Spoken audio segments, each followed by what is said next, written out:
Congress is launching an investigation into President Trump's former staff secretary, Rob Porter, and his interim security clearance.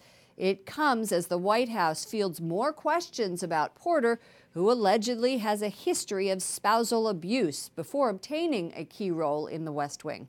White House correspondent Mark Irons reports. Good evening, Mark. Good evening, Lauren. South Carolina Republican Trey Gowdy, chairman of the House Oversight Committee, is opening this investigation with a question: how can anyone keep a job at the White House if there are credible allegations of domestic abuse against them? Today, President Trump condemned domestic violence.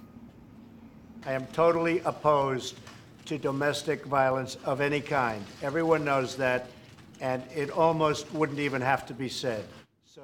The president's comments come after days of focusing on Porter's claim of innocence. A continuous question for the White House press secretary has been who knew about the allegations and when. Sarah Sanders says what was considered to be the FBI's final background report on Rob Porter was received in November by a White House personnel office, but the information was still being processed in that office at the time of Porter's resignation last week.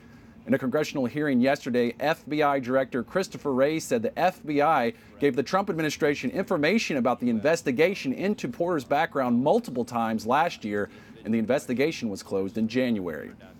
The former White House staff secretary, Rob Porter, has denied the allegations against him. Lauren. Mark, this whole ordeal has caused the top Republican in the House, Speaker Paul Ryan, to call for change. Tell us what he wants to happen. Today, Ryan said if a person who commits domestic violence gets in the government, then there's a breakdown in the system, and such a breakdown needs to be addressed. Lauren. Mark Irons reporting from the White House. Thank you, Mark.